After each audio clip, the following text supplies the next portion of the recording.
Maybe it's a classic or maybe a flop. Has Katie seen it? She probably has not. She'll sit down and watch it if it's good or it's bad.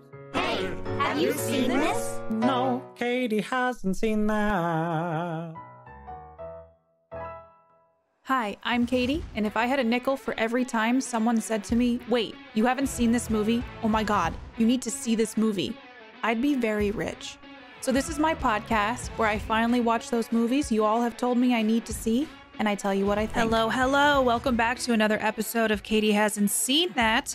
Episode 6, if I remember correctly, and today I'm watching Thelma and Louise. Before I dive in, you can watch these episodes of Katie Hasn't Seen That on YouTube. Don't forget to like, subscribe, and ring the bell over there, and I'd love to have you. So if you want to see me talking to the camera, head on over to YouTube. Also, follow me on Ko-fi. It is ko-fi.com/KatiePetersPlays. You can subscribe at the Popcorn Posse, get behind the scenes of the podcast, early access to episodes, see my notes, all that good stuff. So please jump on over to Ko-fi and support the podcast over there. And me, I'd really appreciate it. I do all of this on my own. Mark does the audio editing. I do all the other editing. Obviously the watching and recording and all that. It's just kind of like a self-run thing. So if you'd like to support the podcast, I'd really appreciate it. So head on over to Ko-fi and check all that out as well. All right, before we dive in, let's not forget, sometimes you feel like a spoiler and sometimes you don't. So be prepared, spoilers ahead. I'm watching Thelma and Louise from 1991. This one's been on my list. I just saw that Ridley Scott directed this. I didn't know that.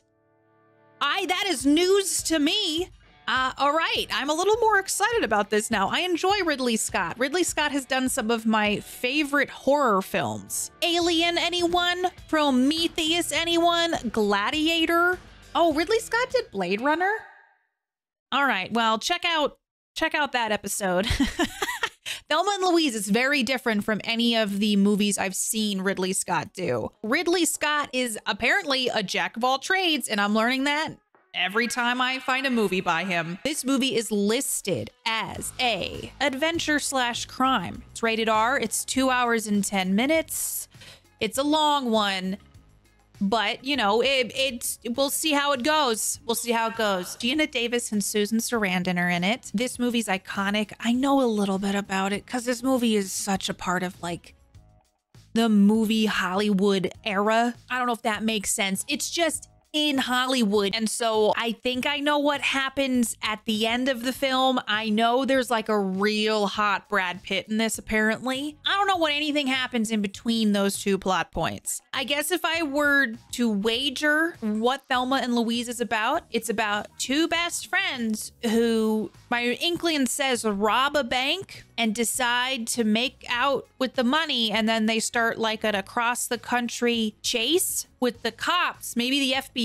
Ooh, and then they meet a hot dude who they become friends with, and then they just decide that it's not worth living anymore, and they drive off into the abyss. That is my guess of what Thelma and Louise is about. I don't know how this film plays out. I don't really even know if that is at all accurate. I think I'm just picking up on context clues, because I grew up watching, like, I love the 90s, I love the 80s, I love the 70s. This is from 1991. I know they probably talked about this episode in the 1991 episode, but that information is not really solidified in there. So honestly, this could be brand new to me. I don't know what to expect, but I thought for this season, it would be good to watch Thelma and Louise. I do feel like this is one of the few movies that is very famous. I think it's very famous, so it's about time I check that box off. Let's see what the budget for Thelma and Louise was. It is estimated that it was a $16.5 million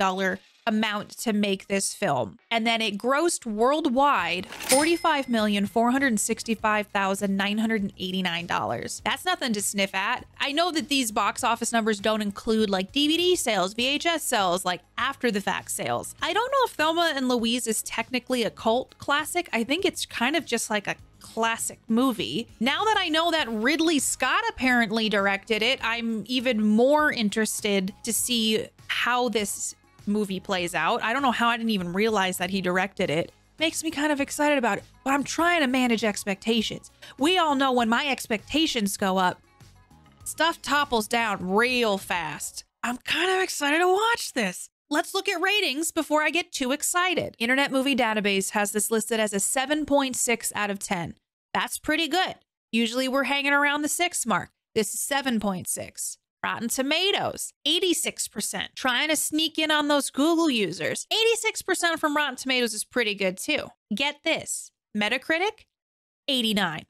I don't think we've ever had a Metacritic score that high that I can remember. 89 on Metacritic. And you know how last time I was all like, I don't know if Google users can be trusted. The number doesn't vary. It's at 87% today. Somebody voted on it. Somebody pushed it to that 87 mark. So, that makes me intrigued. I guess I'm going to go watch Thelma and Louise. Maybe this is like a popcorn movie. Maybe I should make some popcorn for this one. It's around the holidays when I'm recording this. If you're listening on YouTube, you notice that I have a very festive holiday background behind me. So it is like the holiday season, nothing like a little Thelma and Louise around Christmas time. Maybe this will be a new tradition. Maybe I'll make some hot cocoa. I'm not a big hot cocoa fan, but maybe for Thelma and Louise, maybe they deserve a little hot cocoa. All right, I'm gonna go watch this movie and then I'm gonna let you all know what I think.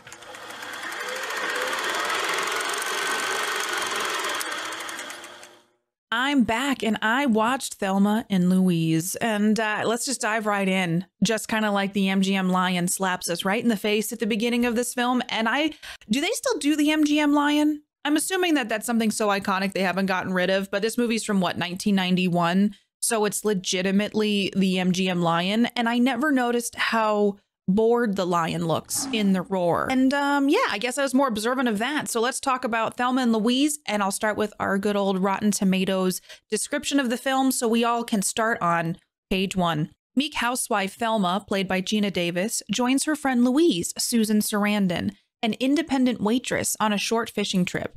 However, their trip becomes a flight from the law when Louise shoots and kills a man who tries to rape Thelma at a bar. Louise decides to flee to Mexico and Thelma joins her. On the way, Thelma falls for sexy young thief JD, aka Brad Pitt, and sympathetic detective Slocum, played by Harvey Keitel, and tries to convince the two women to surrender before their fates are sealed. Okay, so Thelma and Louise is not what I thought it was about. Thelma and Louise, I was assuming, was about a bank robbery. I didn't know why these two were robbing a bank, but it was definitely not what I expected. So diving into this film, I definitely was not in the headspace that it was going to be what it was. As we're going through the opening credits, I saw Hans Zimmer did the music for it. I love Hans Zimmer, great composer. I thought that was cool. I also knew that like Ridley Scott directed this film, and I'm a big fan of Ridley Scott. The Alien franchise, all these other movies that Ridley Scott has done that I have enjoyed. It was interesting to see this film, which is definitely a different thing than a xenomorph running around a spaceship. So I was excited to dive in and check out Thelma and Louise. I noticed that there's credits at the beginning of this film, which definitely is not in the forefront of films a lot of nowadays. It's always like they do the title of the movie before the final credits roll. I don't know when we started to move away from that. However, I have watched a few more recent films in the last couple of years that do have the credits at the beginning. And I'm like, this is like nostalgic. It's just like you take the moment to settle in, be like, I'm watching a movie. Let's see everybody who's worked on this, or at least the people they deem the most important to know who worked on it. And that's how I found out Hans Zimmer did the music. I was walking on my treadmill while I watched this film. I've been doing that a lot for Katie hasn't seen that this season. I didn't do it for the whole film, but I found that I had to turn the volume up very loud and turn on closed captioning because once again, this film is a victim of bad mixing. I don't know what it is. I know there is an article out there about the bad mixing in films, and the music and sound effects and ambient noise are always so much louder than the voices. So it's like there's like diner sounds when we open up, and then Gina Davis and Louise are talking, and it's like, and I can't understand them. So I had to turn closed captioning on, which I usually try to avoid when I watch films. A lot of people watch most media with closed captioning. For me, I find it's kind of distracting because I like to take in what I'm seeing on the show or the movie. But for this film, I had to turn on the closed captioning so I could understand what they were saying. And I thank God for closed captioning. Honestly, it's a beautiful thing that we have in this world. So the movie starts out. The first thing we learn is Louise is working at a diner. Thelma's at home. Her husband seems like a jerk and implying that maybe Thelma's husband is cheating. Just, he stays out late on Fridays. So Thelma's asking for suggestions for dinner. He's like, I don't know. It's Friday night. I think he's a carpet salesman. So he's not like, I don't know. It doesn't seem like a job he'd need to be out late for on a Friday night. Louise is trying to be like, come on a trip with me. And Thelma's like, I don't know. I got to ask Daryl, her husband, who you just kind of know right away as a jerk. And, when he kind of goes, you don't know when I'm going to be home. It's going to be a late night. She just on a whim picks up the phone, calls Louise back and says, I'm coming with you on this trip. Then we go into a packing montage. Thelma's messy. Louise is organized. Tag yourself. I'm Louise. Louise is putting things in Ziplocs and wiping things down. And Thelma's just throwing everything into bags. And I'm like, okay, I identify with Louise here. So I appreciated that. And I liked kind of the yin and yang moment they were making of just that these two friends balance each other out. And that's kind of what I felt like they were going for. They're going on a road trip. Louise goes and picks up Thelma. Thelma's overpacked. Thelma's brought more than she needs, including a lantern. It looked like a pool skimmer, which I don't know why you would need that. They're going to a cabin in the woods. I guess anecdotally, the manager of the restaurant that Louise works at, I believe he's going through a divorce. They have a cabin that I think is going to get lost in the divorce. So he's letting everybody go use the cabin if they want. And so this is the weekend that Louise got the cabin. So this is the plan. They get on this road trip. It's a girls' trip. We're heading out. Thelma brought a gun, which seemed like a choice. I mean, it kind of went with the overpacking, but then she pulls out the gun as they're pulling out of town. And she's like, can you hold this for me? And it's like, well, why did you bring a gun? And then we're just kind of learning that over time, the more we learn about Daryl, that Thelma's husband is not a good guy. And this is probably pretty out of character for Thelma. It seems like she asked for permission a lot from her husband. And this is a thing that she just decided to take a chance on and dove into it. And apparently the reasoning for bringing the gun was because we're going into the middle of the woods, kind of horror movie-esque. You don't know, someone might randomly come to the house in the middle of the night, or I don't know, a bear or a wild animal. So you can kind of excuse away, okay, there's a gun. So they put the gun away and we just kind of get off on this road trip. First stop, a bar. And oh boy, this is where the film, this is where things started to turn that I did not expect. There is some drinking that is partaken in. And a man comes over named Harlan and starts hitting on Thelma specifically. Louise is like, get out of here. Thelma's kind of eating it up a little bit. I think she's repressed and feels like, I'm getting some attention. Harlan buys them some drinks. And Thelma's like, I'm letting my hair down. That's what this trip's about. I'm finally going to let my hair down. And that's the whole point. So Louise seems very kind of more aware and a little suspicious and is trying to get Harlan to scoot away, but Thelma leans into it and he's like, you got to dance with me. But I immediately got a vibe from Harlan. I was like, this is the kind of guy I've met at bars, or not even at bars. When I was going to college, he reminded me of a guy who just approached me in a hallway. And I was like, oh, I don't like it. It's he's got Riz, but it's that Riz that's uncomfy. The ulterior motive. So he's trying to be charming and here, I bought you drinks. Come dance with me. And, Thelma does. Thelma's like, what's the harm in this? So she goes dancing. Louise is being more responsible, if that's a word to use. I don't even think that's responsible. I think she's being more aware. And Louise goes and dances with somebody. And I wrote down that the guy's hat was huge. The guy that danced with Louise had the biggest cowboy hat on. And I was just aware of his hat. They dance for a little bit. Louise goes and drinks a little bit more and then goes okay, we got to get going. We got to get up to this cabin. So she goes and finds Thelma and Harlan on the dance floor. Harlan is spinning her a lot in a way that I'm like, okay, that's weird. The dancing isn't really dancing. He's spinning her 6 times and getting her a little bit nauseous from probably all the drinking and the spinning. And so Louise is like, I'm going to go use the restroom. Let's go. And Thelma's like, okay, I want to come with you to the bathroom. But then Harlan just keeps spinning her and she starts to feel sick. Harlan goes, we should go get you some fresh air. And that's when I immediately got a really bad gut feeling. And I was like, this isn't going to be good. So they're out in the parking lot. And I guess a trigger warning for people who haven't seen this film or people who have seen this film.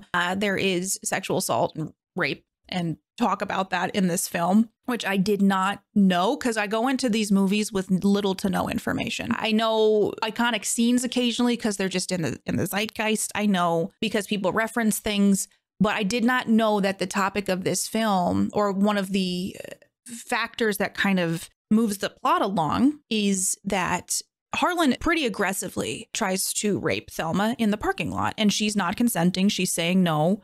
She's trying to fight back, and he hits her a lot. And then Louise comes out, and I won't go into the details of it. It's a very hard scene to watch. And Louise comes out, grabs the gun, and is like, you leave her alone. And like at that point, like this stuff to Thelma had gone far, pretty far. So Harlan's like, he's just like macho masculine, trying to be like, what the fuck, like whatever. And, like, we don't need to do this, like, but then he just starts mouthing off and he says some pretty terrible things. He was clearly feeling wounded and defensive and just said all the wrong things. And so Louise gets Thelma out of the situation. And as they're walking away, Louise shoots Harlan and kills him. And I mean, as a woman myself, like the way that Harlan was talking and what had just occurred, like I could tell my blood was boiling. And so when that happened, I wrote in my notes like, oh my God, she shot him. And then in parentheses, he was a piece of shit. And it just brought up a lot of things in my head about like every woman or femme presenting person I know has been harassed or worse in their life, or everyone I know has a story. And it just kind of in me immediately, my brain switched for this film because I thought, I don't know what, I thought it was like a buddy film, but with two gals robbing some banks and taking the money and run. But I was quickly shaken out of that during the scene. And I was like, that's not what this is about. And it just brought up a lot of stuff where I became immediately invested in this story. And I think it kind of shell shocked me a little bit because I did not know that this was what the plot of this film was. We start moving forward. Louise is like, let me just think. Like she's panicking. They get in the car. She has a Thunderbird. It was kind of like an iconic car from this film. And she literally is like, I just got to think. I just got to like, let me just go over here. And like, once we get here, I'll figure it out. And it's a lot of that where like Louise is just like, I just need to get to this point and then I'm going to figure it out. And Thelma's like, we should just go to the cops. And there was something very poignant at the end of this film that I feel like I really appreciated. And I'll wait to get to that point. But it was kind of like foreshadowing here with Thelma's like, we should have just gone to the cops. And Louise is like, I don't know. I have to just figure it out. Obviously, the cops find Harlan, or the Harlan's body is reported, and he's dead. Like he's dead. He didn't survive that. He got shot in the chest and they just took off. The waitress at the bar definitely didn't have a lot of respect for Harlan and was like, those two women that were last seen with him definitely wouldn't have done something like this. Like, oh, if anything, it's probably his wife. And, like just as we're moving through this, I was realizing that I think this film is a commentary on the female experience. And I definitely appreciated what it was speaking on and just kind of very much not expecting this film to be addressing any of this. So I'm sitting there, and this movie's 2 hours and 10 minutes. And if you know me, I don't really get into movies that are over an hour and a half long. So I'm sitting in there and I'm like, okay, I'm buckled in. I'm like, what is going to happen? Like, where do they go from here? Because at this point, we were not that far into the film. You could see the panic setting in for Louise. They're moving from one place to the other, trying to figure out. And I was just like, this is just like scorned women trying to like pick up the pieces, essentially. And how all these men in their life let them down or are continuing to let them down. And you can see that in the relationships that Louise has with Jimmy and Thelma has with Daryl, her husband, and then you see it with how Harlan treated them. And there's little like vignettes throughout the film of just men staring at them or men just being intimidating or sexually aggressive. And it's something that's, I was sitting there and I was like, I think I've been there where you're just, oh gosh, there's stories I could tell that I just won't. But just being in so many uncomfortable situations and feeling like you're supposed to be polite or you're just supposed to like ignore it. And there's the part where they're like going from place to place. Louise is like, I'm going to Mexico. It seems like her only option. I think she's panicked. She doesn't really know what to do. Her boyfriend, Jimmy, one of the reasons they're on this trip is like Jimmy, her boyfriend, is kind of like wishy-washy. And she's like, if I go on this trip, maybe Jimmy will miss me. And then, then he'll know what he got. You know what I mean? And then Thelma's like finally taking a stand and being like, I'm going on a trip because Daryl's going to say no and I want to do this. And so then everything just unravels from that bar scene. Calls Jimmy, and it's kind of a heartbreaking phone call because Jimmy's like, where are you? What's going on? So like there's like, he cares.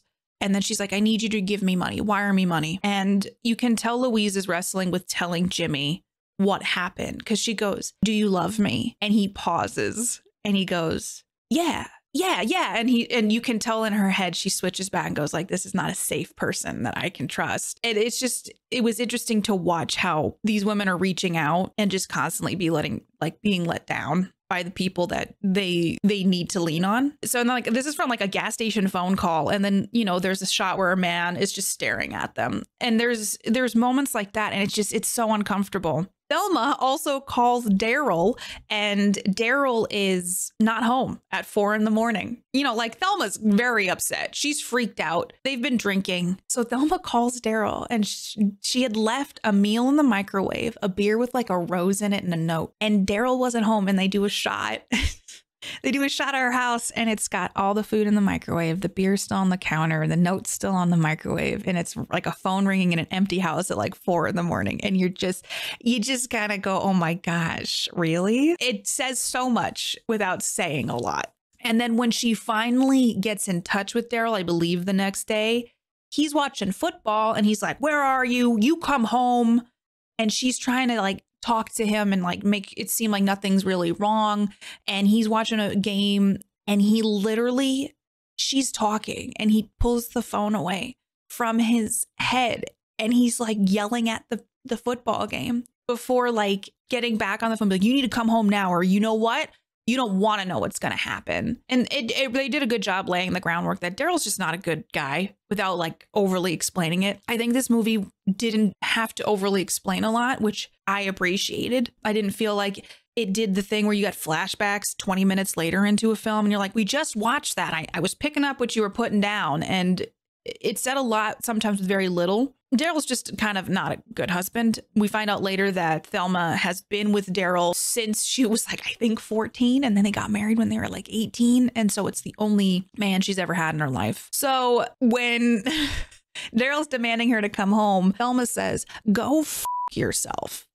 Which seems like you already know, because I feel like we actually get a good feel for the characters like Louise and Thelma. And they do a good job building up your relationship with them. You know enough about them that you feel for them, and you know enough about them to be like, okay, this is telling a story of these two women and their lives, and you don't need them to sit down and do like a soliloquy about like, this was hard, blah, blah, blah. Like, you just get it. And you can tell that her saying that, the go f yourself, is out of character for her, but someone who's finally taking a stand for herself and probably a little bit panicked and on her wit's end. This is also when we meet Brad Pitt, who apparently was 27 in this film. Mark looked it up while we were watching it. And so there's like a younger Brad Pitt in it, which I had seen on one of like the most iconic movies, documentary things. This film came up in it at one point, and the whole Brad Pitt of it all. So, Thelma's kind of like eyeing up Brad Pitt. They kind of juxtapose it with men staring at her in the car while she puts some makeup on. He's a youngin'. At this moment, you can tell Thelma's had to switch a little bit and goes, I'm going to Mexico with you. So Thelma and Louise are hatching a plan to go to Mexico. Jimmy's supposed to wire some money to them, and they're going to head out. I, at this point, was sitting there and going, I seriously thought they just robbed a bank. I seriously thought that is all that this was about. They were just going to rob a bank and it was going to be fine. There's this also mysterious idea about Texas that comes up. Louise does not want to go through Texas to get to Mexico. They're in like Oklahoma, or they're planning to go to Oklahoma City. And Louise is like, nope, I'm not going through Texas. And Thelma's like, what are you talking about? Like, it's pretty much the fastest way. And she says something along the lines like, what I just did, you don't want to get caught in Texas. And you kind of wonder, okay, something happened in Texas that you're not quite sure of what. but they're alluding to something bad happened to Louise in Texas, and she never wants to set foot in that state again. They head back on the road. Cops are investigating. Brad Pitt got a ride. His name's JD in the film, but he got a ride, and he's kind of perched on the side of the road where he only got so far. And Thelma pleads like a dog to get JD. They pick up JD, bring him to the next stop. At this point, we find out Jimmy flew to this place where she was supposed to pick up the wired money, meaning Louise, and Jimmy's there. And so that was a surprise for Louise. She's like, you came all this way. And he's like, tell me what's going on. And we get this kind of a bit of both worlds, old love and new love. She gets the $6,700 that she asked Jimmy to bring. She gives it to Thelma in another room and says, please watch over this. At that moment, I knew something bad was going to happen to that money. She's going to go visit Jimmy in another room. And JD, they kind of went separate ways because Jimmy saw JD and was like, who's this? JD finds his way to Thelma's room because they have a vibe. They're flirty. She's into it. JD's a very young, attractive guy. He's drenched in rain. We find out that JD has a criminal past. He was a robber. And I was like, oh yeah, the money is gonna get taken. That's what I also wrote. Will they rob a bank? Kind of. Not really. I wrote in my notes, I think he's gonna take the money. He's got Riz. JD is the equivalent of Riz. He's got charisma. He's got pizzazz. He's got all the things that a robber would need. JD took the money and ran, but also we got to see Jimmy a little bit more with Louise. And he got mad at one point. He's like throwing things around and she's like, I'm leaving if you're going to be like that. He also proposes to her right after that, but in a very like, yeah, I brought this. And it like has a ring after he just threw a hissy fit. And she essentially like breaks up with him. They both get it in. Thelma got it in with JD before he stole the money. Louise also had a night with Jimmy. And Jimmy was like the next morning, I'll never tell anybody I saw you. And she was like, yeah, man, you're saying all the right things right now, which comes up later. Louise was so upset about the money being taken. And I don't blame her. JD took it and ran. The cops are setting up a tap at Thelma's house because, you know, she might call Daryl, and they're coaching Daryl, like, if she calls, you know, you got to be all kind and loving because women love that shit. Not because we deserve it or that it's the right way to treat somebody, but kind of coaching Daryl on being a nice person so that Thelma will be more open with him. The woman love that shit line I wrote it down because I was like, wow, okay, I see. Like, I know that they were trying to tell something with this movie, and I feel like it was loud and clear to me. So I'm very curious if it was loud and clear to you, if you all watched it, or what your experience was when you watched this, because it's definitely something that I didn't go into this film feeling like I would connect with it in the way that I did. So I am definitely very interested to hear what you all think about it. JD kind of gave Thelma a little bit of a tutorial on how to rob people in a very charismatic way. So Thelma, because she kind of lost the money and Louise have a little bit of a breakdown about it, Thelma robs a market. And I was like, not expected. And there's like footage of it we see later. And she's kind of using the tricks that JD taught her. So they rob a market, and I was like, oh my God, they're just like building up on the crimes here. This is also the moment they're like getting away. And I don't really like country music, and there's quite a bit of country music in this film, but I feel like the soundtrack was utilized so well with the songs they interspliced into the film and how the lyrics and all of that. I was like, this seemed like a good soundtrack movie. There's this also when we meet a man in the truck, and he's very vulgar and very crude. Doing things with his tongue, and you know, progressively over time we see this character, and I'll show you. I'll talk about that in a minute. Oh my gosh, JD gets arrested, so we get another flash over to the cops, and apparently Jimmy ratted them out. Jimmy, in this scene, the cops are interrogating JD, and we find out that Jimmy essentially ratted them out. And I was like, oh my God, that is a betrayal. That is a betrayal. Granted, I know Louise and Thelma are doing crimes. They are not on the right side of things here. I'm talking about from the metaphorical standpoint. I was like, Jimmy, then why did you say you wouldn't say anything? But Jimmy did, in fact, say something. And JD also kind of like gave up a little information. Saw Daryl here at the cop station and implied to Daryl that he hid it. with Thelma. That was interesting. This is about the point I started to hit movie wall. And if you know what movie wall is with me, it's the point where the movie feels a little long in the teeth. But I actually feel like movie wall didn't last as long as I thought for this film. There was a lot of commentary on how men treat women in this. And I think the long shots of them driving could have been a little shortened, but I also feel like it helped build their relationship with like micro expressions and them going from having fun in the car to being exhausted and just adding a little bit more realness to it. I don't know that I always want to watch that, but I do feel like it didn't take away from the film. It just felt a little long at times. You can see that they're starting to slowly lose themselves to the chaos. They're drinking a lot. They're not talking about it in the film, but you see them drinking as they're driving or drinking little shots, and Thelma's buying little hotel size bottles of alcohol. So you can see that it's like the wheels are coming off, for lack of a better word, and they're becoming more introspective. They're becoming more quiet, and maybe the reality of it all is hitting them. Oh my gosh. We passed the truck driver again, and he is once again being very incredibly crude and rude and saying, you know, like, you want this and stuff like that. And they're like, just ignore it this time. At this point, a cop pulls up behind him, pulls him over, and they actually pull over. And I was like, is this the end of the film? I did not expect this. Louise goes with the cop, sits in the car. The cop is a bit intense. But then Thelma comes over and pulls a gun on the cop. And I was like, okay, we're going full-blown criminal. I see how it is. It's like we're going full. They were already kind of going full-blown criminal. But I was like, now that was the turning point where I was like, there's really no turning back now. So she holds a gun to the cop's head. Louise takes the gun from the cop, shoots the radio. They put him in the trunk of a car in the desert. I was like, is this man going to die out here? Oh, my God. And they get away. That's how they solved that.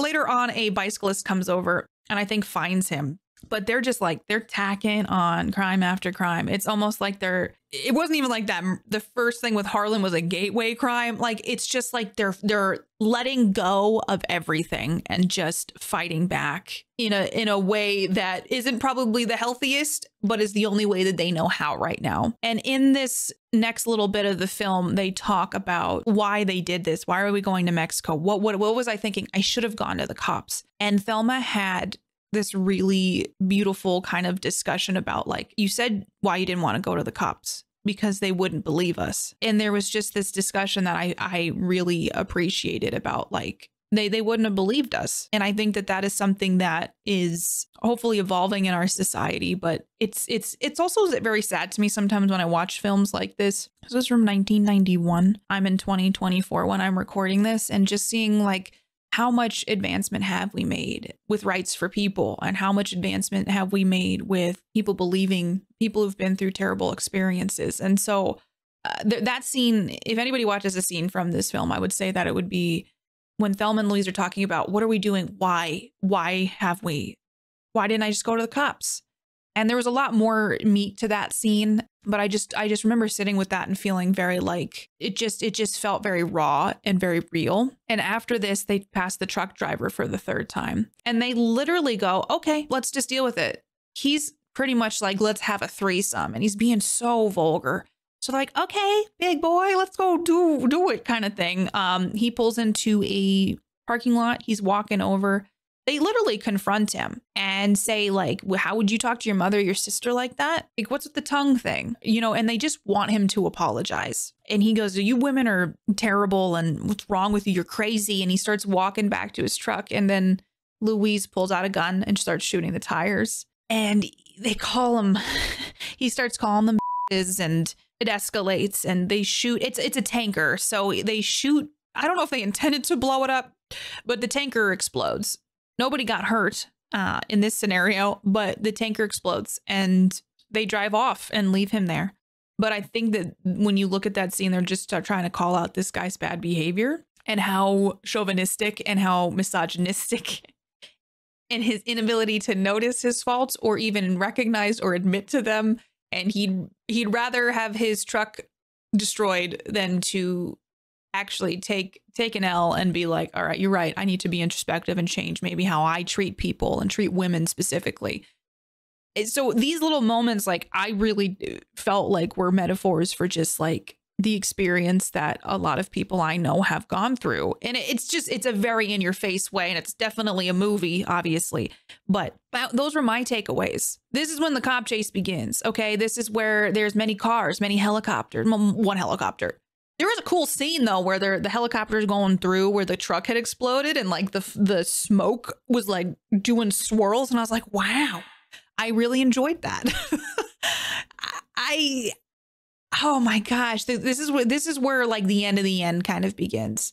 It's a pretty epic car chase sequence. There's a lot of cops. There are so many cops. There's a helicopter. They almost drive off the edge once. And I was like, oh wait, is this it? Did they just tip off? Because I knew the ending of this film was them driving off a cliff. I feel like it's been how many years since this movie came out? It's been kind of hard for me to avoid hearing about the ending of this film because it is an iconic film. But they go through this huge car chase and they get to what seems like the Grand Canyon. There's no way out. There's a helicopter on one side. There are a line of cops behind them and snipers. I'm sorry. There were so many snipers. I don't know, but I feel like only a handful were needed. I feel like we didn't need 20 snipers. Granted, they are armed and extremely dangerous. Maybe this is protocol. Just seemed like a lot of snipers. How many snipers do you need on a mission? But they ended up choosing death over getting caught. I think in a way it was a description of feeling like there's no other way. There's no other option. We will never win. And Louise was saying, I don't want to go out without a fight. And Thelma was the one who suggested, let's just keep going. Meaning let's just keep driving off of a cliff. So that's what they do. They kiss, which I've looked up a little bit. There was some people saying like, were they in love with each other, all that. And I think it was more of just a instinctual, I love you, we're in this together kind of thing. However, I'd love to read more about that to see if there was a little bit more to it. But I think the ending of this film was a little abrupt. And I watched the extended ending because we had the Blu-ray of it that we got from the library. But I think I enjoyed how they ended it. They drove off and it faded to white, not black, but it faded to white. And I thought that was interesting. And then the credits rolled. Oh man, what do I say about this? The ending was very interesting because even though I knew the ending was driving off of a cliff, it made me emotional. I'm sitting there, I'm like, what? And I realized I had gotten attached to these two characters and the situations that they were fighting against. And I mean, obviously, I don't condone what they did. They didn't do things right. Doing crimes is bad. But I cared about these women and I cared about what happened to them. At the end, I don't know if this was on purpose. It feels like it may have been, but it was all male cops and all men standing behind them and just them. And then they decide to drive off the cliff. And I'm like, there's gotta be a meaning to that. I feel like that was on purpose. It was just such an interesting film that I was kind of surprised by.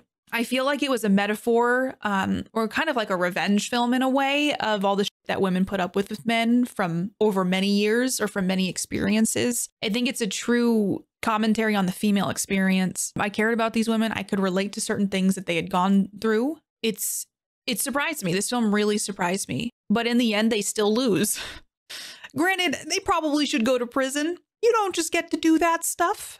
There are ways to handle it. We find out also, it is alluded to during that kind of discussion with Thelma and Louise about not going to the cops, that Louise in Texas was raped is kind of what I feel like they were discussing with. And she's like, I don't want to talk about it, but that her experience was so horrific that she just couldn't discuss it. She didn't want to, which is a very understandable thing. And that maybe her reasoning for killing Harlan was because of a built up fear and panic and experience that she had. And Harlan was the one who took the brunt of that because she couldn't fight back the first time. So this film, I actually really enjoyed. I was more engaged in it than I expected. I feel like I don't even know how to eloquently speak about it. I think that it is definitely worth a watch. I didn't think I'd be here because let me tell you, I don't really like a lot of the movies I watch. For Katie hasn't seen that from a lot of you know that. But I really, really liked this film and I was very engaged with it.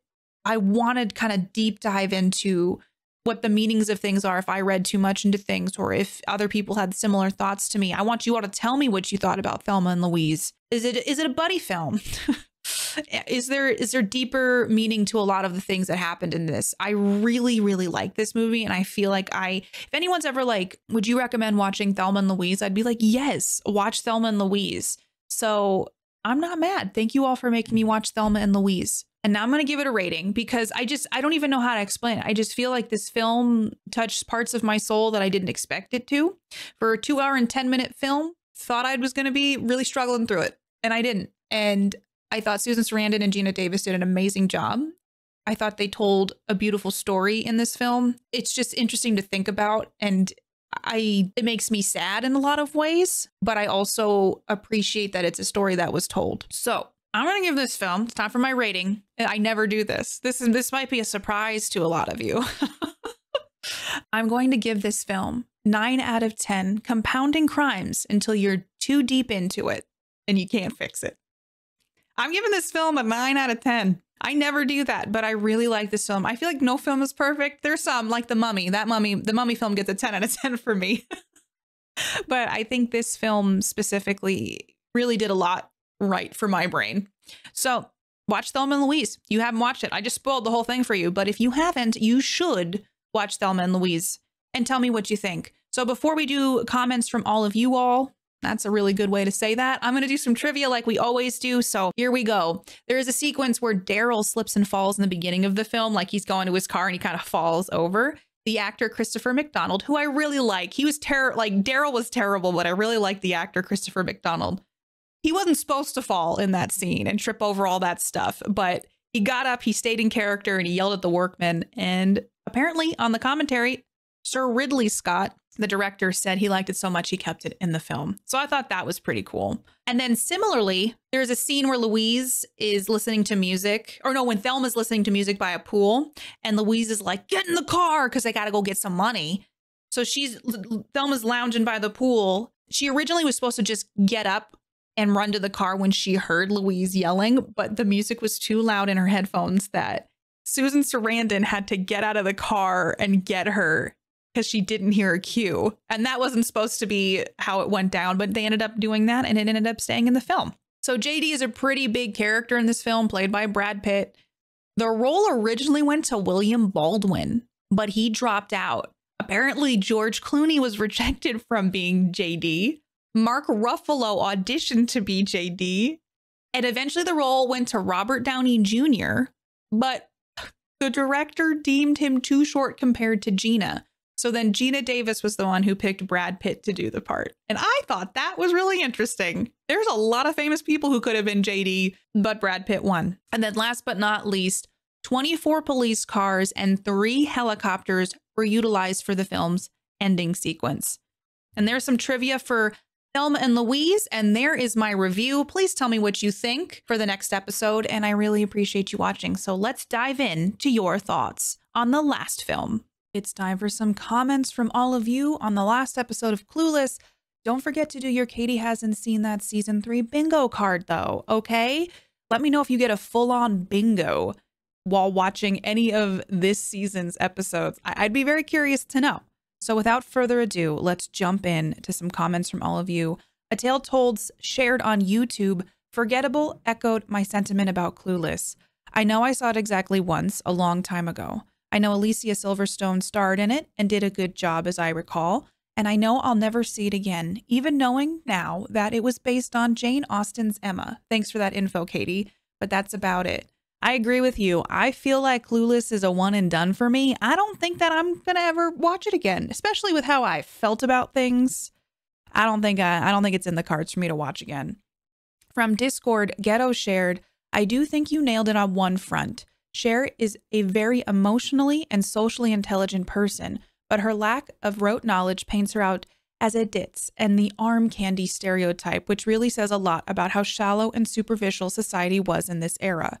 But Cher is also very benevolent and generous, forgiving and socially intelligent, and I think there's a very subtle subtext to this movie that there's more to life than being a know-it-all, and it really shows that even though she's pretty and not the sharpest knife in the drawer on factoids, so to speak, but there's a lot more to her than just looks or her rich father, and is a fairly good and capable person despite being a little ditzy.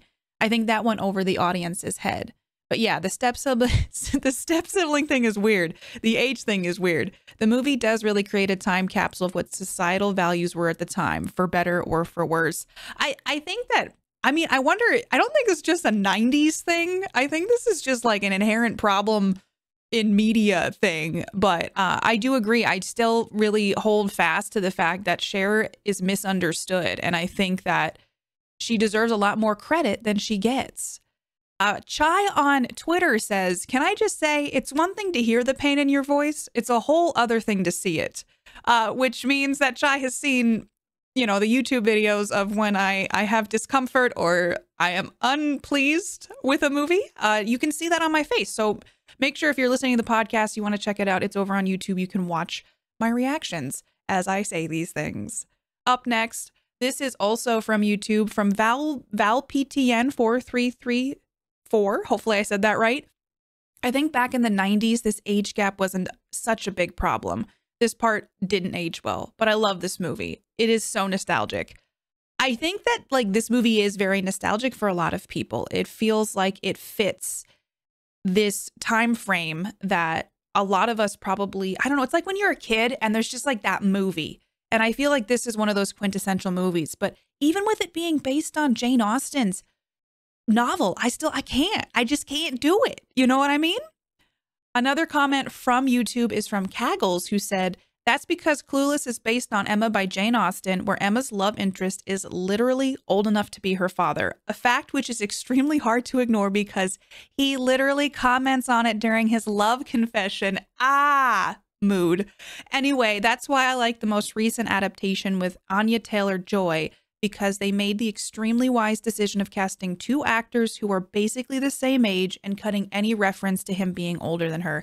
Love that. I want to add this movie to my list because let's do that. That's my thing. Like, we are in modern times. The screenwriter for this movie, meaning Clueless, could have made a choice. Like, you already modernized the story. Like, we're in the 90s. It's already been influenced by modern society. We could also maybe update the age thing. It's just a thought. Like, you could take some creative liberties here and we can remove the things that maybe that don't serve the story anymore. So I'll add that one to the list. Thank you, Caggles, for sharing that. And last but not least, from Kofi, Gothic shared, I started this episode thinking, oh, I just saw this. Then after the story description, I realized I was thinking of Mean Girls. This sounds like a wild movie. What were they thinking with that step-sibling storyline? Another wonderful episode. I'm glad you enjoyed it. I still don't know what they were thinking about that step-sibling storyline, but here we are. I cannot wait to hear everybody's thoughts on Thelma and Louise. Thank you to everybody who comments on the episodes, who starts discussions so we can talk about these things. I love it. It just helps round out this experience for me and get different perspectives. Tell me what you thought about Thelma and Louise, and I will catch you all in the next episode. If you want to hang out with me more, or if you just want to yell at me for my thoughts on a specific movie, I stream over on Twitch at www.twitch.tv/KatiePetersPlays. If you'd like to support the podcast and buy me a coffee to fuel my reviews, you can over on Ko-fi at www.ko-fi.com/KatiePetersPlays.